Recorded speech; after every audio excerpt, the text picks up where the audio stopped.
Olá, bem-vindo ao Brasil Hispano. Hoje estamos com Fernando Jiménez Berrocal, historiador, diretor do Arquivo Histórico Municipal de Cáceres e tem dedicado a vida aos sefardis de Cáceres. Então, hoje nos vai presentear com a sua presença, nos presentear com seus conhecimentos e vai contar-nos um pouquinho do seu trabalho ali no Arquivo Histórico Municipal de Cáceres e toda a sua trajetória com os sefardis. Bom dia, Fernando, como estás? Olá, Marília, bom dia. Muito bem, aqui disposto a falar contigo sobre um tema muito interessante, como é o tema dos judeus sefarditas que saíram da nossa cidade, como saíram de outras muitas cidades aqui de Espanha e também de Portugal, e que se repartiram praticamente por quase todo mundo. Sim, quase todo mundo. E o mais interessante, hoje já se estima, há historiadores respeitados no Brasil que dizem que pelo menos 20% da população brasileira é descendente sefardita. Então é um assunto que nos toca muito, é um assunto que nos interessa muitíssimo. E eu tenho certeza que a todos os brasileiros que estão agora vendo a nossa conversa vai adorar. Queres falar um pouquinho do teu trabalho? Bom, pois eu sou historiador, como você bem falou, e uma das partes da história de Extremadura é uma região da Espanha que é fronteira com Portugal, com o leste de Portugal. Quero dizer que uma parte de Extremadura, de norte a sul, é fronteiriça com um país no qual nos une muitíssimo. Temos muitos laços de união com Portugal através da história, e muito deles é precisamente a presença dos judeus. Temos documentação que acredita a presença dos judeus na Península Ibérica Antes que existisse nem Espanha, nem Portugal, nem Castela, em realidade já no século II depois de Cristo.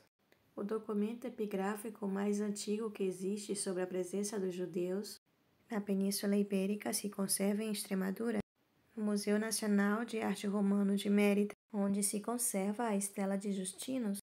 Justinus é um judeu samaritano que vai morrer na Lusitânia, na província lusitana de Roma. Então podemos dizer que fazia no século II depois de Cristo um judeu na atual Extremadura? Pois muito fácil, os primeiros judeus que chegaram na Península Ibérica, que chegaram aproximadamente no século I depois de Cristo, depois que Tito, imperador romano, destrói praticamente Jerusalém por uma série de levantamentos judeus que houveram. E segundo as fontes da época, se fala em torno de 50.000 famílias judias que se vão a repartir pela Espanha romana, com o qual a presença de judeus em Extremadura está acreditada praticamente desde a antiguidade. E todas as fontes documentais nos guiam na presença desses judeus até finais do século XV. Até a expulsão em 1492, que é quando o decreto de expulsão, é conversão ou expulsão, também há muitos que se convertem ao cristianismo e aparecem como judeus conversos. Os judeus de Extremadura, muitos deles, o primeiro lugar em que se dirigem é a Portugal. De fato, há um povoado muito perto da fronteira, Castelo de Vide, em Portugal, que tem uma juderia impressionante, que convido que visitem porque tem uma juderia impressionante, como Cáceres. Cáceres tem duas juderias, uma juderia velha dentro do recinto amuralhado e uma juderia nova. Inclusive, o edifício em que eu me encontro agora mesmo, aqui está a sinagoga da juderia nova. Pois depois da expulsão, muitos desses judeus extremenhos vão se instalar em Portugal. E é certo o que você diz. Desde Portugal, no que vão a ser expulsados de uma maneira quase que imediata, muitos deles vão se instalar no Brasil. Porque Brasil, como ocorria no continente americano, como ocorreu em Norte América com outros tipos de confissões religiosas e demais, era uma terra relativamente de liberdade, onde era mais difícil ser controlado, onde era mais fácil passar desapercebido. Você chegava ali e ninguém tinha que saber se era judeu ou se não era judeu. Enquanto aqui na Espanha, na Península Ibérica, Espanha e Portugal, estavam muitíssimos mais controlados. Os judeus em Cáceres aparecem praticamente no Fórum Medieval. No século XIII já temos uma série de referências à população judia, no qual se permitem ter sinagoga, se permitem no juízo jurar sobre a Torá, sobre seu livro sagrado, se permitem ter a mezuzá na porta de suas casas com os versículos sagrados escritos, se permitem certas questões e a má fama, digamos, da população judia se vai produzir sobretudo nas épocas de crise, nas épocas de problemas de tipo econômico, as colheitas, a fome, etc. Pelo tema prestamista, digamos, dos judeus. Os judeus emprestavam dinheiro, mas os judeus também emprestavam dinheiro porque a religião católica proibia o empréstimo com usura. Muitas vezes os judeus, o dinheiro que emprestavam era dinheiro de cristãos, e o que acontece é que os cristãos não podiam fazer essa operação que faziam os judeus. Tudo isso aparece já no Fórum Medieval da cidade, já no século XIII. Se fala sobre o tema de emprestar dinheiro, como os judeus emprestavam a 1/8 de Maravedi e a devolver em 6 semanas, ou seja, a 12,5%, traduzido nos dias de hoje. Como te digo, se permitia uma série de privilégios que, por exemplo, a população de origem maometana não tinha, como, por exemplo, ter seus próprios centros religiosos e demais. Tudo isso, mais ou menos, vai ter uma convivência, digamos, de respeito até finais do século XV. Nos finais do século XV, primeiro há uma série de correntes contrárias à presença dos judeus, nos quais os acusam de muitas questões e demais, e vai terminar com a expulsão dos judeus a partir de 1492. É certo que alguns vão ao norte de África e outros vão iniciar seu êxodo em Portugal. Muitos vão acabar em Europa, vão acabar na Turquia, vão acabar sobretudo no norte de Marrocos, onde teve umas comunidades sefarditas muito importantes de Tanja e Tuam e demais, como ocorre na Turquia e como ocorre em outros atualmente países do leste. O que conservaram os judeus sefarditas? Conservaram sua língua e conservaram por tradição oral todas suas recordações, e isso é importante. Há uma história de uma escritora que veio a ver-me, Malka Levy, uma escritora belga que é de origem sefardi que veio a ver-me em uma manhã. Apareceu-me pela porta do escritório. Eu estava entendendo tudo o que a senhora estava me dizendo, mas eu não sabia em que idioma me falava. Eu pensei que estava me falando em romano, algo assim. Uma língua latina era, mas não sabia em que estava me falando. E ao final estava me falando em ladino, estava me falando em sefardi. E em sefardi continuo falando com ela e nos entendemos perfeitamente. Sefardi, digamos, é o castelhano do século XV, como se o castelhano tivesse ficado parado no século XV e eles continuam falando igual. De fato, nossa cidade, Cáceres, que é uma cidade que tem um legado sefardi importantíssimo, mais que sefardi, judeu, temos que usar a palavra justa, pertence a uma rede que há em Espanha que se chama os Caminhos de Sefarad, ao qual pertencem outras cidades, por exemplo, pois como Córdoba, por exemplo, como Toledo. Toledo teve uma das juderias, a Sinagoga do Trânsito, que é um espetáculo ir a Toledo e ver a Sinagoga do Trânsito, porque percebe a importância que teve a presença judia em Espanha e em Toledo em particular. E Cáceres pertence a essa rede, e nessa rede trabalhamos por difundir esse legado que nos deixaram os judeus através das juderias, através da toponímia histórica, que tivemos o bairro judeu, tivemos a Rua das Juderias, que se chama Rua da Cruz, e que continuou sendo chamada Rua das Juderias até 100 anos depois de terem sido expulsados os judeus. Quero dizer que houve uma relação muito importante entre o desenvolvimento histórico, urbano e demais de uma cidade como Cáceres e a presença judia. A partir de 1478, os judeus são obrigados a viver fora dos recintos amuralhados. Em Cáceres se gera uma juderia nova, e em torno ao que atualmente é a Praça Maior, e o que tem sido as áreas comerciais mais importantes da cidade.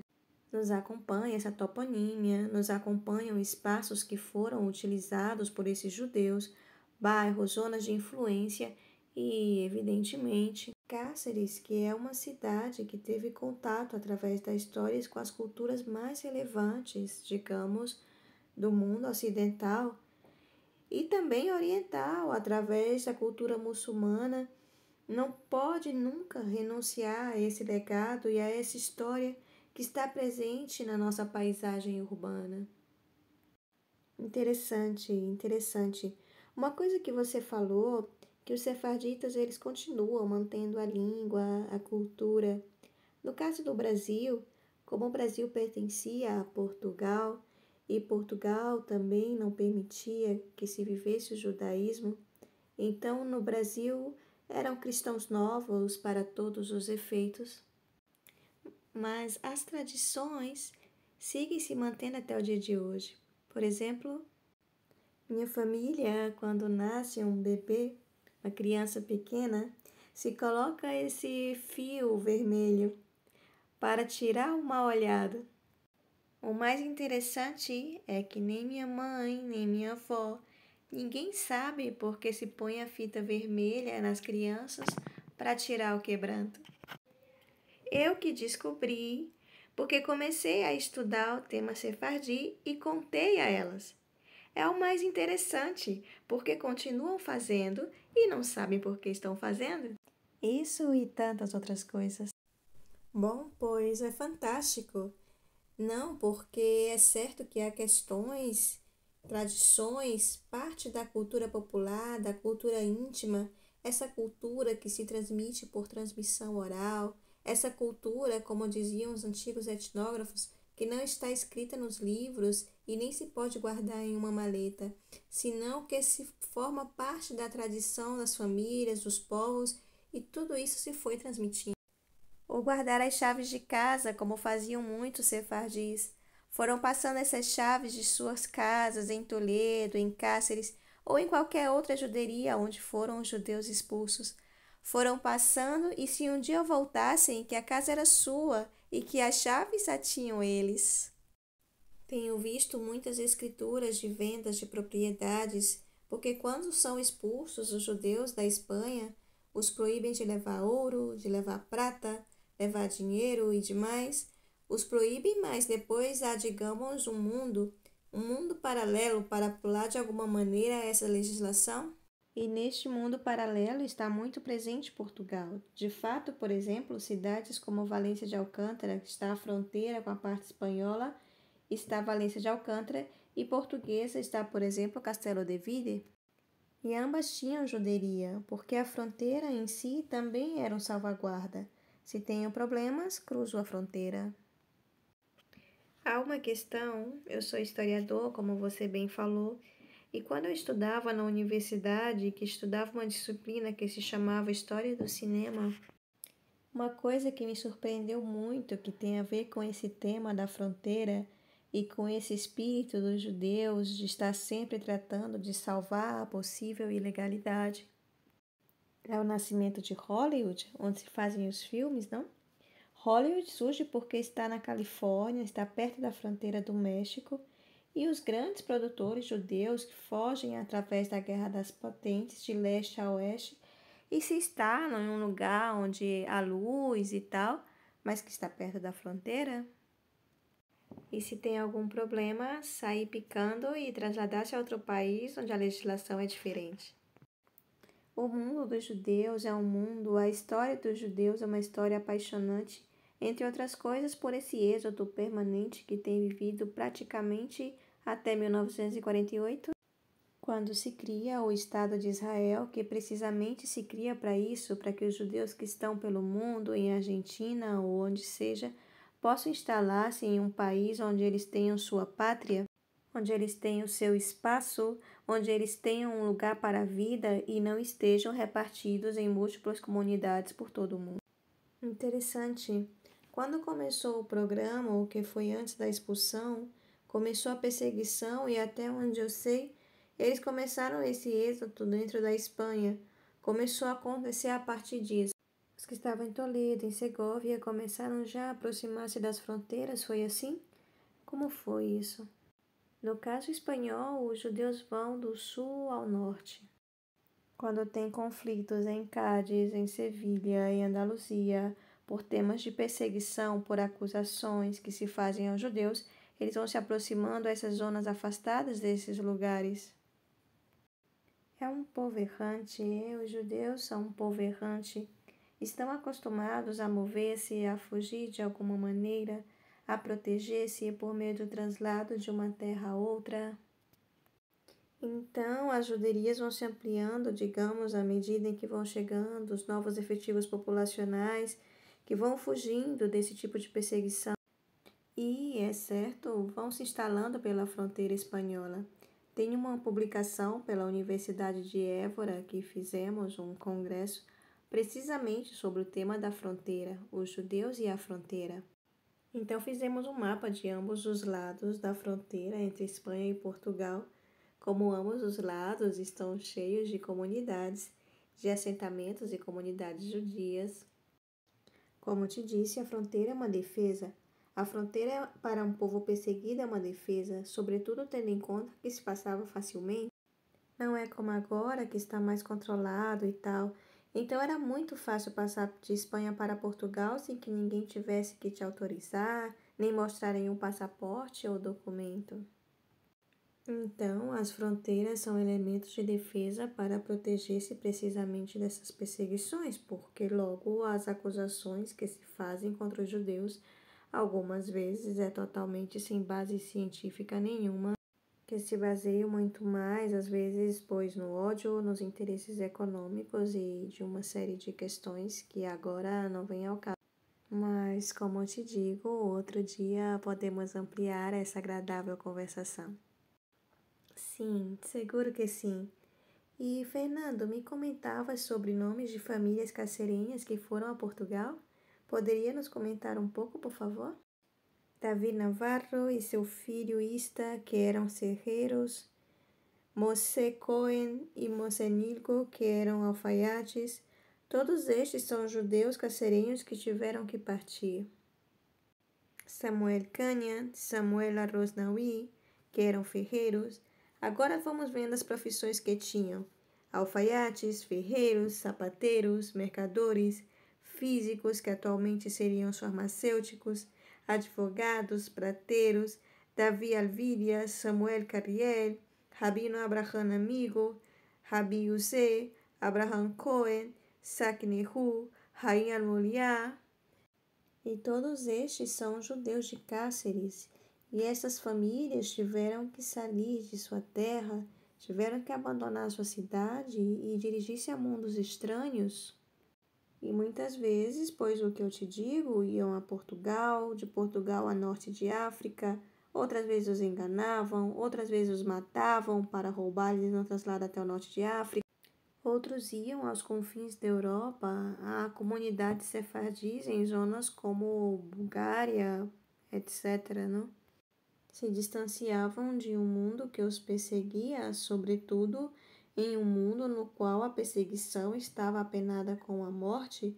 Logo havia já nascido o Santo Ofício da Inquisição em Espanha, com a qual a fogueira e a pena de morte, pois estavam presentes. Por isso, a expulsão de 1492 é expulsão ou conversão. Os que se convertem, Portugal chamava marranos, os marranos portugueses, como chamavam os conversos em Portugal, e aqui conversos. Haviam conventos que vão se encher de conversos, porque para uma família colocar um filho no convento é como tirar esse estigma de ser judeu. Já aparece já quase como um cristão velho. Incluso aqui havia uma questão que era a pureza de sangue, onde, para certas questões, entre elas viajar à América, se tinha que acreditar que teus avós, teus bisavós, teus tataravós eram castelhanos velhos, ou seja, eram cristãos velhos. Eram gente que não tinha descendência não somente judia, mas também muçulmana. E levasse em conta que os muçulmanos e também os judeus vivem séculos de forma paralela na Península Ibérica. E interessante que em Portugal aconteceu um pouco o contrário. Na verdade, que Portugal deixou tudo que em teoria não era desejável para eles, como os judeus. Há uma historiadora que é Anita Novinsky. Ela tem uma frase fenomenal. Ela diz: a glória de Portugal não está nos seus reis, não está nos seus guerreiros. A glória de Portugal está nos seus hereges, está nos seus indesejáveis, porque foram eles que levantaram o Brasil. Em Portugal acontece todo o contrário. Os que foram condenados ou que eram vistos com desconfiança, geralmente eram esses que iam à América e, nesse caso, ao Brasil. Bem, como você vê, é um tema muito interessante que eu espero que todas as pessoas que veem o teu canal no Brasil. Eu tenho família no Brasil, Ibiporã, no estado do Paraná. Se chamam Jimenez, com G e acabado em S. E tenho uma relação extraordinária com eles. E me consta que Brasil, como aconteceu em outros países do continente americano, é um crisol de gente vinda de todo mundo. Fernando, pois muitíssimo obrigada pela tua atenção, por ter vindo, por nos brindar com tantas informações preciosas e, por favor, divulga teu trabalho. Sim, tenho diferentes trabalhos publicados e não somente publicados em papel, mas também artigos meus e trabalhos de investigação que circulam nas redes, circulam na internet. E eu agradecer a você, Marília, que me tenha chamado, tua amabilidade e o carinho que tens mostrado para que possamos fazer essa entrevista. Mais que uma entrevista, digamos, uma reunião de dois amigos que falam sobre os judeus, como podíamos falar de qualquer outro tipo de questões que talvez nos unem muito mais que os judeus. Um abraço muito forte. Sei que vamos a voltar a ver-nos, sei que vamos a voltar a ver-nos porque temos laços que nos unem e vão a voltar a situar-nos em algum momento de nossas vidas. Bem, vamos voltar a ver-nos e falaremos dessa e de muitas outras coisas mais. Muito obrigada, Marília. E saudações fortes a todas as pessoas que te vê desde este país maravilhoso, que foi lugar de acolhida para milhões de europeus, de espanhóis e de portugueses, como é Brasil. Um abraço muito forte. E, se você quiser saber mais, Fernando Jiménez Berrocal, vocês podem colocar no Google e vai aparecer seus artigos e seu trabalho maravilhoso. Muchísimas gracias. Un beso. Un beso.